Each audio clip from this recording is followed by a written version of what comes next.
আসসালামু আলাইকুম সুপ্রিয় দর্শক, বিপিন নিউজ অ্যান্ড এন্টারটেইনমেন্টের বিশেষ আয়োজন পবিত্র শবে মেরাজ উপলক্ষে আজকে আপনাদের জন্য নতুন একটি ভিন্ন আঙ্গিকে নিয়ে এসেছি ইসলামিক সওয়াল জবাব অনুষ্ঠানের নতুন পর্বে আমি কাউসার মাহবুব আছি আপনাদের সাথে। পুরো অনুষ্ঠান জুড়ে আজকে আমরা আলোচনা করব পবিত্র শবে মেরাজের সঠিক ইতিহাস নিয়ে। আমাদের সাথে এই মুহূর্তে স্টুডিওতে পবিত্র শবে মেরাজের তাৎপর্য গুরুত্ব নিয়ে আলোচনা করার জন্য উপস্থিত আছেন বাইতুল ফালাহ জামি মসজিদের সম্মানিত খতিব মাওলানা মোহাম্মদ আসাদুল্লাহ। তো দর্শক, পুরো অনুষ্ঠান জুড়ে রয়েছে আপনাদের জন্য কুইজের আয়োজন। কুইজে অংশগ্রহণ করুন এবং জিতে নিন বিপি নিউজের পক্ষ থেকে আকর্ষণীয় গিফট হ্যাম্পার। এবং দর্শক, আপনাদের যদি কোনো মাসাইল সরাসরি আমাদের অভিজ্ঞ আলেমের কাছ থেকে জানার থাকে তাহলে অবশ্যই সেটা আমাদের কমেন্ট বক্সে জানান। আমরা আমাদের স্টুডিওতে উপস্থিত অভিজ্ঞ আলেম মোহাম্মদ আসাদুল্লাহ তার কাছ থেকে আপনার প্রশ্নের উত্তর সরাসরি দেওয়ার চেষ্টা করব। তো আমরা এখন সরাসরি আমাদের অতিথির কাছে চলে যাচ্ছি। আসসালামু আলাইকুম, কেমন আছেন? আলহামদুলিল্লাহ, ভালো আছি। তো আজকে তো পবিত্র শবে মেরাজ। এই শবে মেরাজ সম্পর্কে যদি আমাদেরকে একটু জানাতেন, কখন কিভাবে এই শবে মেরাজের উৎপত্তি বা আসলো কিভাবে সেটা। আসসালামু আলাইকুম ওয়া রাহমাতুল্লাহি ওয়া বারাকাতুহু। ইন্নাল হামদুলিল্লাহ ওয়াসসালাতু ওয়াসসালামু আলা রাসূলিল্লাহ ওয়া বা'দ। প্রিয় দর্শক ও শ্রোতা, আমি আপনাদের সামনে উপস্থিত হয়েছি আমার অত্যন্ত প্রিয় মোহাম্মতের ভাই আরিফুজ্জামানের কথায় সাড়া দিয়ে বিভিন্ন নিউজে আপনাদের সামনে হাজির হয়েছি। আসলে আমাকে যে প্রশ্ন করা হয়েছে পবিত্র শবে মেরাজ নিয়ে, ইসলামের ইতিহাসের মধ্যে অনেক ইতিহাসবিদ যারা আছে, যাদেরকে বিজ্ঞ ইতিহাসবিদ বলা হয়, ইতিহাসের থেকে আমরা জানতে পারি যে দুইটা বিষয় নিয়ে আলোচনা করব। একটা হলো শবে মেরাজ কোন মাসে কোন তারিখে, সঠিক ইতিহাস ইসলাম কি বলে এ ব্যাপারে। দ্বিতীয় বিষয়টা হলো এই শবে মেরাজ উপলক্ষ করে বিশেষ কোনো ধরনের আমল বা পরের দিন রোজা, এই ব্যাপারে ইসলাম কি বলে, হাদিস এবং কোরআন কি বলে, সেই বিষয়ে আলোচনা করবে ইনশাআল্লাহ। সর্বপ্রথম যে বিষয়টি নিয়ে আলোচনা করতে চাচ্ছি সেই বিষয়টি হলো শবে মেরাজের তারিখ নিয়ে অনেক বিভ্রান্তি আছে আমাদের মাঝে। যেমন আমাদের মাঝে যেই তারিখটা প্রসিদ্ধ, আখির জামানায় এসে যে তারিখটা প্রসিদ্ধ হয়েছে, 27শে রজবের যে তারিখ, এই তারিখ নিয়ে ইতিহাসবিদ যারা আছে, যারা ইতিহাস বড় বড় গ্রন্থ লিখেছেন, ইতিহাস গ্রন্থ যদি আমরা তাকাই অথবা আল্লাহর হাবিব সাল্লাল্লাহু আলাইহি সাল্লামের হাদিস, সাহাবাই কেরামের আমল, তাবিদের আমল যদি দেখি, তাহলে এই আমলের মধ্যে শবে মেরাজ কোন মাসে নির্দিষ্ট কোন তারিখে হয়েছে এই ব্যাপারে কোনো সুনির্দিষ্ট প্রমাণ আমরা হাদিস এবং কোরআনের মধ্যে পাই না। বাকি যারা ইতিহাসবিদ আছে তারা এই শবে মেরাজ নিয়ে প্রচুর রিসার্চ করেছে। এর মধ্যে উল্লেখযোগ্য কয়েকজন ইতিহাসবিদ, এক নম্বরে যদি বলি বুখারী শরীফের জগৎ বিখ্যাত গ্রন্থকার ফথুল বারী, এই ফথুল বারীর লেখক আল্লামা হাফেজ ইবনে হাজার আসকালানী রহমতুল্লাহ আলাই তার ফথুল বারীতে শবে মেরাজের 10টা তারিখ উল্লেখ করেছে। আল্লামা জালালউদ্দিন সুয়ুতী রহমতুল্লাহ আলাই তার জগৎ বিখ্যাত কিতাব আয়াতুল কুবরা, এই কিতাবের মধ্যে উনি 16টা তারিখ বর্ণনা করেছে। এরকম ভাবে আল বিদায়া ওয়ান নিহায়া কিতাবের লেখক আল্লামা ইবনে কাসির রহমতুল্লাহ আলাই 10-এর অধিক তারিখের মত বর্ণনা করেছে।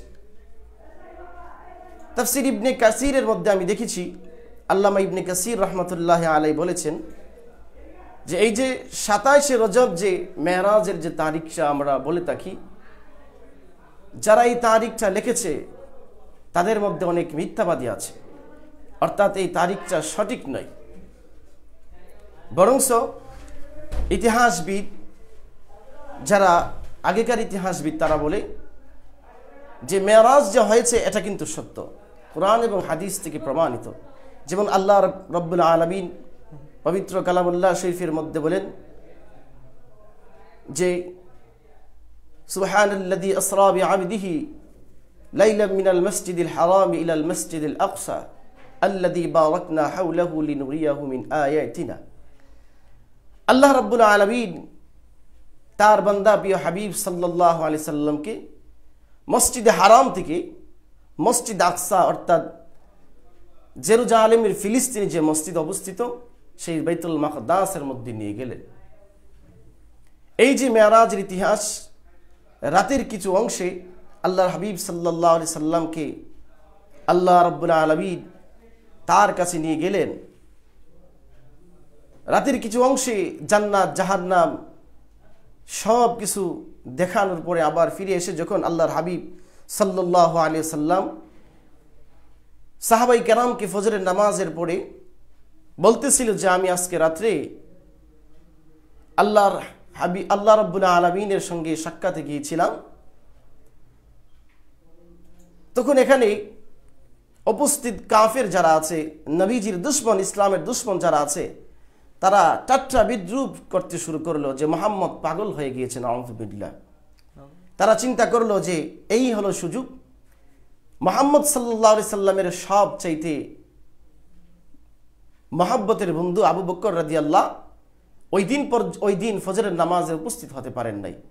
তারা আবু বকরের বাসায় চলে গেল, গিয়ে বলল, আবু বকর তুমি বলো তো, কেউ যদি বলে রাতের কিছু সময়ের মধ্যে সে বাইতুল্লাহ থেকে বাইতুল মাকদাস হয়ে 7 আসমান, তারপরে জান্নাত জাহান্নাম সব কিছু দেখে আবার দুনিয়ার মধ্যে ফিরে এসেছে, এটাকে বিশ্বাস করা যায়?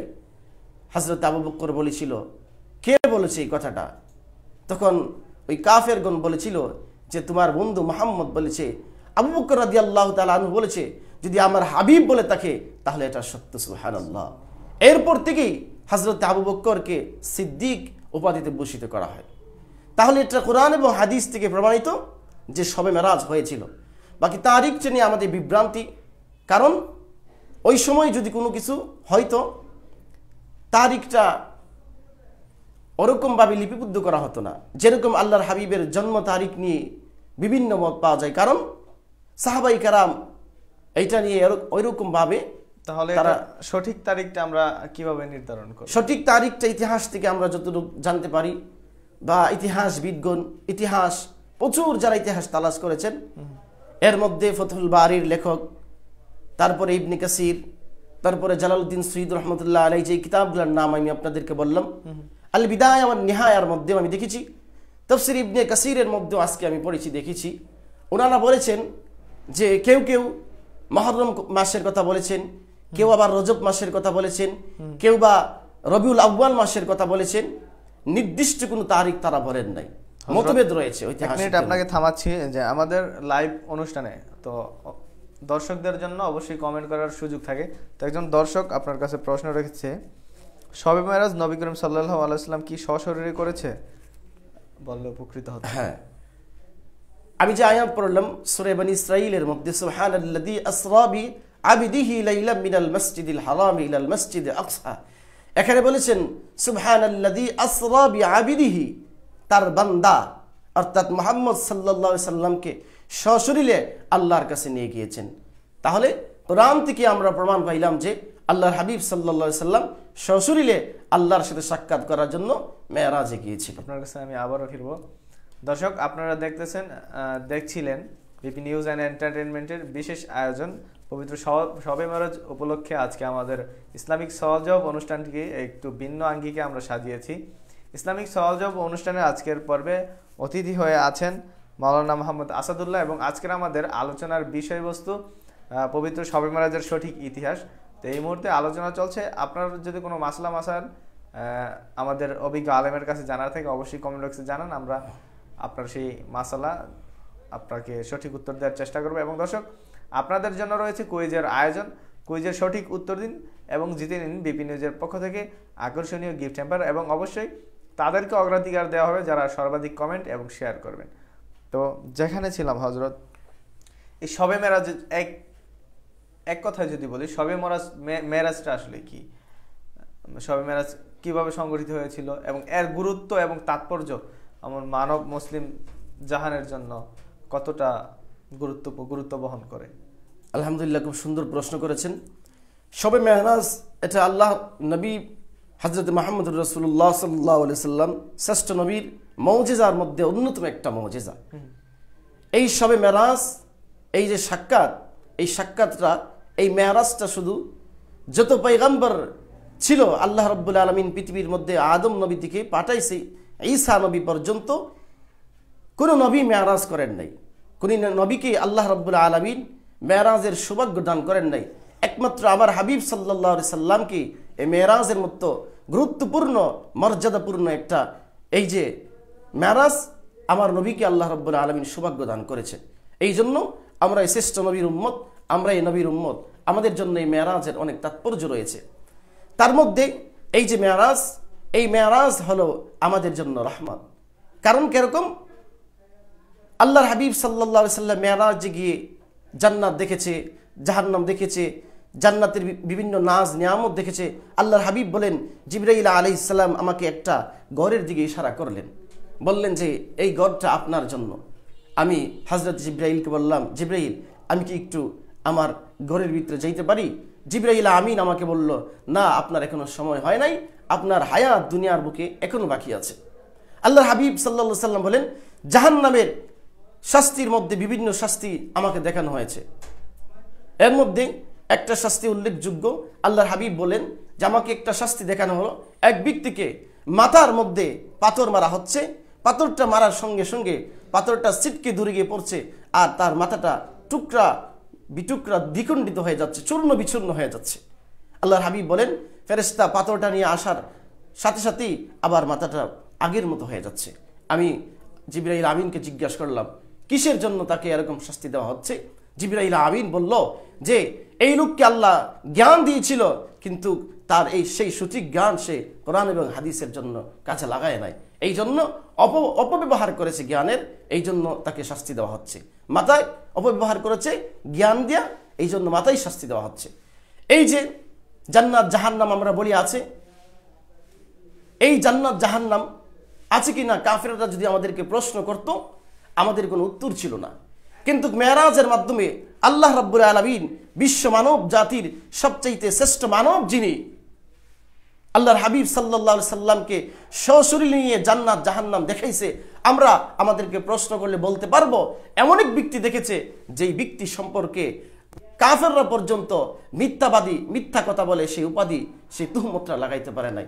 হযরত শবে মেরাজ উপলক্ষে কি বা কেন্দ্র করে কোনো বিশেষ আমল বা কোনো নফল নামাজ, আমরা অনেক ক্ষেত্রে দেখে থাকি মানুষ নফল ইবাদতের দিকে এই দিন একটু বেশি ঝুঁকে, তো সেক্ষেত্রে ইসলাম কি বলে? হ্যাঁ, সুন্দর প্রশ্ন করেছেন। আমার দ্বিতীয় পয়েন্ট ছিল এটা, যে শবে মেরাজ সম্পর্কে আসলেই কোনো ইবাদত বন্দিগি আছে কিনা। কোরআন এবং হাদিস থেকে তো এরকম কোনো আমল সহিহ হাদিস থেকে আমরা পাই না।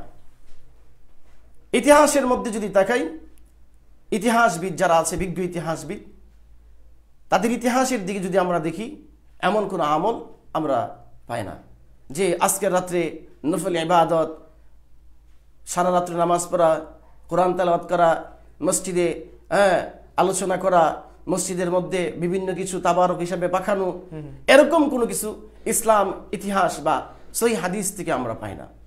আবার অনেকে এই রাতকে উপলক্ষ করে এর পরের দিন রোজা রাখে, এই ব্যাপারেও ইসলামের মধ্যে সঠিকভাবে সহিহ হাদিস থেকে কোনো কিছু প্রমাণিত নয়। অনেক ক্ষেত্রে দেখা যায় মহল্লায় সিন্নি পাকানো, খিচুড়ি বা এই টাইপের কিছু, আবার অনেক ক্ষেত্রে দেখা যায় বাড়িতে চালের গুঁড়ো বা বিভিন্ন আনুষঙ্গিক বিষয়গুলো বিলি করা, এক্ষেত্রে ইসলাম কি বলে? আসলে বিষয়টা হলো, আমাদের সমাজে একটা প্রচলিত কথা আছে যে মানুষ দেখে দেখে শিখে। এই যে কথাগুলা, এইগুলা মানুষ দেখতে দেখতে শিখে ফেলছে। আসলে কোরআন হাদিসের সঠিক জ্ঞান তাদের মধ্যে না থাকার কারণে, তারা কোরআন হাদিসের সঠিক জ্ঞানটা না জানার কারণে মানুষ ওই যে আমি আমার বাবার কাছ থেকে দেখছি, আমার বাবা আমার দাদার কাছ থেকে শিখছে দেখছে, এরকমভাবে দেখে দেখে জিনিসগুলো চলে আসছে। আসলে কোরআন হাদিসে এরকম কোনো সহিহ হাদিসে এরকম কোনো প্রমাণিত নাই, প্রমাণ পাওয়া যায় না। মানে শবে মেরাজকে কেন্দ্র করে আমরা কি শিক্ষা নিতে পারি বা এই দিনে আমাদের করণীয় কি? হ্যাঁ, শবে মেরাজের সবচাইতে বড় শিক্ষা যেটা, আল্লাহর হাবিব সাল্লাল্লাহু আলাইহি সাল্লাম বলেন, আমাকে প্রথম আকাশ, দ্বিতীয় আকাশ, তৃতীয়, চতুর্থ, পঞ্চম, ষষ্ঠ, সপ্তম আকাশের পরে আল্লাহর রব্বুল আলামিন আমাকে যখন এমন একটা জায়গায় নিয়ে গেল, সিদরাতুল মুনতাহার পরে লা মাকান যে জায়গাটাকে বলা হয়, লা মাকান কোনো স্থান নাই, কোনো জায়গা বোঝানো হয় নাই, নির্দিষ্ট কোনো জায়গা। আল্লাহর হাবিবের সাথে সাক্ষাতের পরে আল্লাহর হাবিবকে আল্লাহ বলেন যে বন্ধু আপনি আমার জন্য কি নিয়ে আসছেন? আল্লাহর হাবিব বললেন, আল্লাহ আপনি আল্লাহ জাল্লা শানুহু, আপনি হলেন আল্লাহ আকবার, আপনি সবচেয়ে বড়, আপনার জন্য হাদিয়া আনার মতো আমার কাছে কিছু নাই, তবে আমি আপনার জন্য 3টা হাদিয়া নিয়ে আসছি। 1 নম্বর হলো আমরা নামাজের মধ্যে যে পড়ি আত-তাহিয়াতু লিল্লাহি ওয়াস-সালাওয়াতু ওয়াত-তাইয়্যিবাত। আল্লাহর হাবিব বলেন, আল্লাহ আপনার জন্য আমি 3টা হাদিয়া নিয়ে আসছি। 1 নম্বর হলো আমার মুখ দ্বারা যত ইবাদত হতে পারে, 2 নম্বর হলো আমার মাল দ্বারা যত ইবাদত হতে পারে, 3 নম্বর হলো আমার দেহ দ্বারা যত ইবাদত হতে পারে, সমস্ত ইবাদত আপনার জন্য নিয়ে আসছি। আল্লাহ রাব্বুল আলামিন বলেন, বন্ধু আপনি যেহেতু আমার জন্য 3টা হাদিয়া নিয়ে আসছেন, আমি আপনাকে 3টা হাদিয়া দিলাম। আসসালামু আলাইকা আইয়ুহান নাবিয়্যু ওয়া রাহমাতুল্লাহি ওয়া বারাকাতুহু, বন্ধু আপনার উপর শান্তি, রহমত এবং বরকত অবতীর্ণ হোক। সুবহানাল্লাহ। এই সালাম বিনিময়ে পরে আল্লাহ রাব্বুল আলামিন তার বন্ধুকে 50 ওয়াক্ত নামাজ দিয়েছিল। 50 ওয়াক্ত নামাজ নিয়ে আমার হাবিব সাল্লাল্লাহু আলাইহি সাল্লাম যখন ফিরে আসছিল, ষষ্ঠ আকাশে হযরতে মূসা আলাইহিস সালাতু ওয়াস সালামের সঙ্গে দেখা। মূসা আলাইহিস সালাম বলেন, মুহাম্মদ সাল্লাল্লাহু আলাইহি সাল্লাম আপনাকে আল্লাহ কি হাদিয়া দিয়েছে আপনার উম্মতের জন্য? আল্লাহর হাবিব বললেন, আল্লাহ রাব্বুল আলামিন আমাকে আমার উম্মতকে 50 ওয়াক্ত নামাজ আমার উম্মতের উপর ফরজ করেছে। মূসা আলাইহিস সালাম বলেন, আপনি আল্লাহর কাছে ফিরে যান, কারণ বনী ইসরাঈলের উম্মতকে আমি দেখেছি তারা ইবাদতের মধ্যে মনোযোগী না, তাদের অভিজ্ঞতা আমি বলছি, আপনি আল্লাহকে গিয়ে বলুন আপনার উম্মতের জন্য নামাজ যেন কমায় দেয়। পর্যায়ক্রমে আমার হাবিব সাল্লাল্লাহু আলাইহি সাল্লাম গেলেন, 5 ওয়াক্ত কমালেন, আবার গেলেন, 5 ওয়াক্ত কমালেন, এরকম ভাবে যাইতে যাইতে আর মাত্র 5 ওয়াক্ত বাকি আছে। হযরতে মূসা আলাইহিস সালাম বলেন, মুহাম্মদ সাল্লাল্লাহু আলাইহি সাল্লাম আপনি আবার যান, আল্লাহর কাছে গিয়া বলুন যেন নামাজটা আরো কমিয়ে দেয়। তখন আল্লাহর হাবিব বলছিল যে আমার বারবারে যাইতে যাইতে এখন আমার লজ্জা বোধ করতেছে, আমি আর যাইতে পারবো না। তখন গায়েব থেকে আওয়াজ এসেছিল, মুহাম্মদ সাল্লাল্লাহু আলাইহি সাল্লাম আমি আল্লাহ রাব্বুল আলামিনের কথার মধ্যে কোনো গ্যারফের হয় না, আমি আল্লাহ বলেছিলাম 50 ওয়াক্ত, কিন্তু তোমার উম্মতের জন্য 5 ওয়াক্ত ফরজ করেছি। কোন উম্মত যদি এই 5 ওয়াক্ত নামাজ সঠিক সময়ে সুন্দরভাবে সময়ের প্রতি লক্ষ্য রেখে আদায় করে তাহলে আমি আল্লাহ 50 ওয়াক্ত নামাজের সওয়াব তার আমল নামায় দিয়ে দিব। সুবহানাল্লাহ। তাহলে মেরাজের আমাদের প্রথম শিক্ষা হলো নামাজ। মেরাজের প্রথম শিক্ষা নামাজ, কারণ এই মেরাজের প্রথম হাদিয়া হলো নামাজ। তো হযরত এই মুহূর্তে যদি আমি জিজ্ঞেস করি, অনেকেই তো অনেক কিছু করছে, তারপরও শরীয় বিধান অনুযায়ী মেরাজের কি কোনো আমলই নেই বা কি অনেকে করতে ইচ্ছা পোষণ করে, তখন তারা কি করতে পারে? যেমন আজকের রাত্রে অনেকে বিশেষ রাত্রে মনে করে তাহাজ্জুদ নামাজ পড়ে নফল জিকির আজকার করে। হ্যাঁ, কেউ যদি করে অন্যান্য দিন তাহাজ্জুদ নামাজ পড়লে নফল আমল করলে যে সওয়াব পাবে, আজকে করলে সেই সওয়াবই পাবে, বিশেষ কোনো আমল তার আমল নামায় যোগ হবে না। আগামীকাল যদি সে রোজা রাখতে চাই, নফল রোজা সে রাখতে পারবে, কিন্তু বিশেষ কোনো রোজা বিশেষ কোনো বরকত হবে না। অন্যান্য নফল রোজা রাখলে যে আমল যে সওয়াব পাবে, আগামীকাল যদি কেউ রোজা রাখে ওই সওয়াবই পাবে।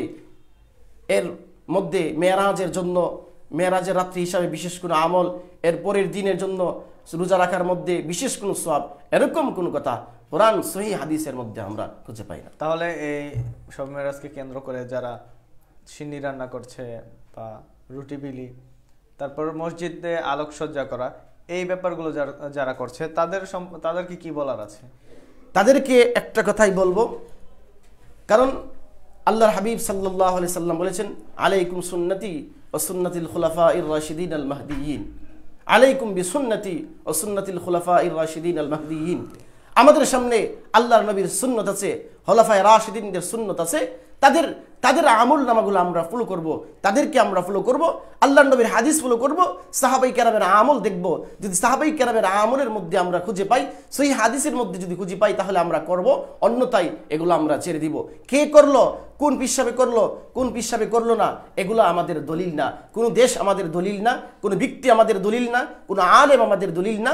আমাদের দলিল হলো কোরআন এবং হাদিস। কোরআন হাদিসের মধ্যে যদি পাওয়া যায়, খুলাফায়ে রাশিদিনদের আমলের মধ্যে যদি পাওয়া যায়, আমরা করব, না হলে আমরা এটা বর্জন করব। ধন্যবাদ, অসংখ্য ধন্যবাদ হযরত, আমাদেরকে স্টুডিওতে এসে আপনার মূল্যবান সময় দেওয়ার জন্য এবং আমাদের দর্শকদের জন্য এত চমৎকার আলোচনা রাখার জন্য। আপনাদেরকে ধন্যবাদ, বিপি নিউজকে ধন্যবাদ, দর্শক শ্রোতারা এতক্ষণ পর্যন্ত যারা দেখছেন, কষ্ট করেছেন, তাদেরকে ধন্যবাদ। আসসালামু আলাইকুম ওয়া রাহমাতুল্লাহি ওয়া বারাকাতুহু।